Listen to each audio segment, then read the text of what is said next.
Hello po, Tita Darlene. Hello po, Tita Darlene. Thank you so much po. Hello, it's me, Darlene Vlog.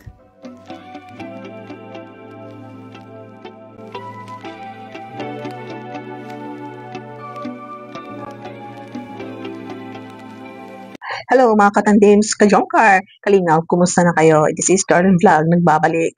So meron na naman tayong reactions for today. Kung naalala po ninyo, ang saya ng launching ng Velvet box, Velvet jewelry, dahil nakita natin na successful ang kanilang programa. Ang mga Kalingap Angels, siyempre sila ang ambassadress, ang key boys. So nakita natin nagrumampa ang mga lumang ambassadors, let's say batch 1, at saka siyempre merong batch 2. Makita natin ang kanilang kasuotan na merong simpleng outfit lang, like ang kanilang OOTD o let's say casual dress, semi-formal. Mayroon ding few na formal ang kanilang kasuotan, like gown, no? Katulad ni Krista, ni Viancy, at saka si Marian. Ang kanilang kasuotan is, masasabi natin na isa sa mga gown, no? Formal gown, night gown. At ito nga, makita natin, magbibigay tayo ng few, video na few Kalingap Angels na rumampa. At makita natin, ito si Carla ay sanay na siya rumampa, no? Na hindi na siya masyadong kailangan turuan. Siyempre, siguro, kunting sabihan lang siguro. Pero diyan ata parang wala ng rehearsal. Sinabihan lang sila ni Alvin saan maglalakad, saan liliko. So yan, magpapakita lang po tayo ng few clips ng kanilang pagrampa. So panoorin, enjoy watching.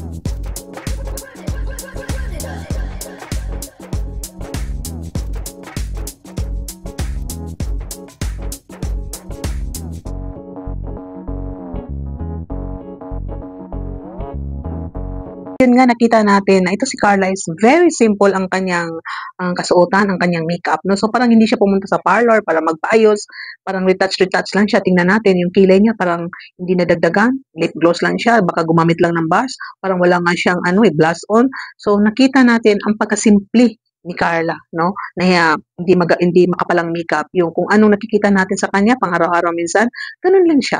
Pag parang nag-retouch lang. Yun din ang sabi ni Neil sa kanyang vlog na si Carla daw hindi nag-makeup, nag-retouch lang. So halatang-halata na ito si Carla is retouch lang, hindi makapalang kanyang makeup. No need mag-makeup si Carla dahil makita natin sa kanyang kilay na hindi na kailangan lagyan pa ng eyebrow. Makita natin sa kanyang ilong, hindi na kailangan lagyan ng contour para tumangos dahil napakaganda po ni Carla.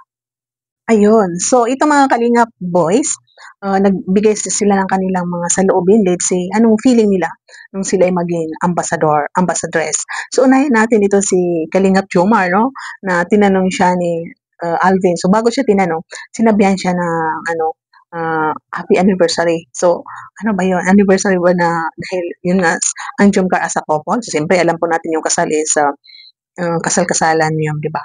So, siyempre, sa couple siguro ang pagkasabi niya kay Jomar na happy anniversary kasi alam natin ito si Alvin is invited din sa anniversary itong magaganap sa October 4. So pakinggan natin anong sabi ni Jomar. Sa gwapo, given naman niya na gwapo ka, di ba Carla? Parang asawa ka talaga. Mrs. Ano tawag dito? Mrs. Ako. Ayan. Okay lang interviewin ko yung asawa mo kasi kasal lang ninyo. Happy anniversary pala. Okay. Ano ang pakiramdam na sinusuot yung Kalinga Pro bracelet? Dagdag confident. Maangas. Tapos feeling ko, anak ako ng kontraktor. Ang ganda ng pagka-joke ni Jomar. Itong sabi niya na maangas, dagdag confident at anak na ng contractor. Kaya natawa tayo. Alam po natin itong contractor is viral dito sa Pilipinas ang mga kanilang mga ginawa. So, yung pagkasabi na dagdag confident, di ba po? Kasi siyempre, pag may jewelry ka, parang confident na yung sa sarili mo pa, di ba po? Dagdag pampakulay. Kaya yan ang iba na sumusuot sila ng mga jewelry kasi confident sila dagdag pangkulay. So parang angas, no? So makikita natin ang sumusuot ng velvet is masasabi natin, ay may kaya sa buhay. So iwan kung itong mga mandurukot is, mga snatcher is maisip pa nila dukutin ang mga ganyan kasi siguro itong mga snatcher is nasa isip din nila na maraming jewelry ngayon na kung titingnan mo is talagang mamahalin, pwede isang lakh, pero hindi pala, no? So, siguro, safety din sila kasi hindi basta-basta ito ma-hold up na mag-snatch na mga ganyan na jewelry. So, depende din sa posture ng tao. Kung makita na, yayamanin, no? Yayamanin, baka totoo yung gold niya. So, ito kay Jomar is angas niya. So, ito, pakinggan na natin si Carla. Ang ganda ng mensahe ni Carla, yung pagkasagot niya kay Alvin. Okay ka lang? Oo. Inspired ka ba? Okay, sige. Ay, talaga naman. Di ka nagpapahuli sa iyong asawa, di ba? Pagdating sa mga suot mong necklace. Okay, happy anniversary sa inyo. Anong gusto mong sabihin? Good evening po sa ating lahat. And siyempre, gusto ko pong mag-thank you kila Kuya Rab, kila Ate Jack, and kila Tito and Tita po sa opportunity na binigay po namin as ambassadors and ambassadors. Tsaka po, malaking tulong po ito sa amin kagaya po ng mga students. Talagang big help po sa amin. Tsaka sabi ko nga po is, bukod sa another source of income, yan, may savings na rin po kami na naitatabi pa sa sarili namin nang dahil po sa yan, nang dahil kila Tito and Tita. Kaya thank you very much po. Tsaka syempre sobrang mahihain din po ako pagdating sa yan, hindi po ako sanay ma-expose sa public kasi talagang napakamahihain ko po. Then dahil dito sa pagla-live selling namin is malaking tulong, nabuboost yung confidence namin. Kaya thank you very much po sa opportunity na ito. Yeah, yun lang po. We are very proud of you, Carla. Ang ganda ng pagkabiro ni Alvin kay Carla na hindi ka nagpapahuli sa iyong asawa. Ang ganda ng suot mong necklace. Talagang may alam ito si Alvin, no? Pati si Carla, he greeted Carla na happy anniversary. So alam ni Alvin na itong Jomcar is couple na rin. O couple na sila, no? Kasi yun nga, no? At isa siguro rin dahil si Carla sinabihan niya, isa rin siguro sa pag-greet niya kay Carla is kasama na rin yung 2 years siya sa kanila. Ang ganda message si Carla, no? So, big help sa kanila itong Velvet kasi nagla-live selling sila. So, another source of income. Isa pa, dagdag confident din na as a businessman, kailangan matuto ka sa, business talk, no? So, kailangan ma-improve si Carla sa kanyang pananalita. Kung kailangan, lakasan niya ang kanyang boses, tumawa siya, magbiro siya. Pero alam pa natin na ito talaga si Carla is mahihain. So, mabuti nandyan si Jomar na nag-uplift sa kanya. No? Kahit hindi malakas ang boses ni Carla is nandyan si Jomar na malakas ang boses. Siyempre, pag linambing ni Jomar, dagdag rin sa dalawa na, di ba, napapatawa tayo. Kaya maraming nakaka-mind pag nakita ang dalawang nagpakilig. So, yun, dahil exposed na si Carla sa public, so, yan. I'm sure na habang tumatagal, ito si Carla is matuto magsalita, mag-live selling ito. Kasi ngayon katulad niya, may business siya na the boss. Kailangan talaga niyang matuto mag-sell stuff, no? So kung pwede gayahin si Kiray. So hindi na lang. May sarili siyang motive, may sarili siyang diskarte paano siya makakonvince ng customer. So dito, no? Papakita tayo ng few clips dito sa video ni Kuya Neil, no? Itong dalawa nagpa-cute doon sa kanil sa party na yon, meron sa picture yan. At siyempre nung kainan na, nag-line ang ating Bibi Carla, nako, nag-flying kiss ang Papa Jones natin. Ganyan niya kamahal si Carla, no? Laging kinikilig si Jomar, lagi niya namimiss ang Bibi Carla. So panoorin po natin, magpakilig kayo, kaya enjoy watching. Isa pa, more. More. 100.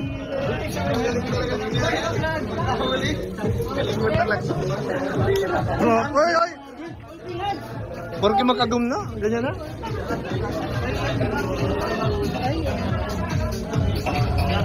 Porque makagum na? Ganyan na?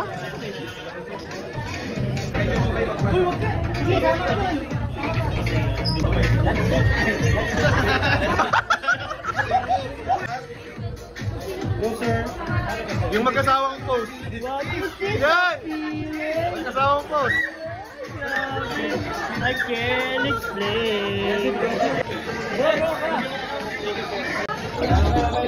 Wish, grabe naman yun. Ipa-flying kiss pa.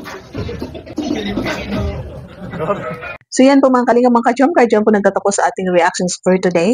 Sana nag-enjoy kayo. Kahit short lang, sana masaya kayo sa ating mga reactions para balikan ang mga masasayang ganap ng Jomcar dito sa Team Kalingap. Kaya dito sa ating thumbnail na si Carla ay parang maluha-luha, no? Kasi siyempre habang magme-message, alam natin si Carla minsan magpupunas-punas siya ng luha niya. Pero dito, pinigilan niya, no? Pinigilan niya. Nakaka-proud si Carla dahil talagang nag-i-improve siya. So, I'm sure kayo rin na nagmamahal si Jomcar, nagmamahal kay Carla is proud din kayo. So, tuloy-tuloy lang po ang pagmamarato ng Jomcar. I mean, sa vlog ni Kalinga Prab dito sa serye ng Jomcar. Dahil naka 58 episodes na po tayo. So, congratulations, Jomar, sa naging top ka, naging top views, top 3, top 2 sa Charity Vlogger views, then top 2 sa most chat. So, sana itong ano rin ni Carla, maging 1 million na ang kanyang first vlog. So, thank you po. Shoutout kay Pia Val at na Vlogs, Kalinga Prab, mga kasama natin dito sa Kalingap, mga Karaba, kasama ko sa Karaba Karipa, lahat ng supporters, marathoners, sponsors, shoutout sa inyo lahat. Thank you for watching and see you in my next reaction video. Bye for now and God bless. Mga Kalingap, suportahan natin Darlene Vlogs YouTube channel. Please subscribe. Mga Karaba, mga Kalingap, mga ka-Jomcar atin ang samahan. Reactor na maaasahan, siya si Darlene Vlogs. Sa Kalingap Radyo Balitaan, atin siyang nasisilayan. Mabuti na kaibigan, solidong kalingap niya. Siya ay matulungin sa kapwa, mga reaksyon niya kahanga-hanga. Siya si Darlene Vlog, samahan natin. Mga Kalingap, halikan at samahan natin siya. Darlene Vlog sa kanyang channel, samahan natin siya. Mahusay na reactor kasama sa balitaan, lalong-lalo na sa Jomcar kanyang sinuportahan. Mga Kalingap, suportahan natin Darlene Vlogs, Karaba, Kalingap Reactors, Kalingap Radyo Balitaan. Please subscribe Darlene Vlogs. Mga Karaba, mga Kalingap.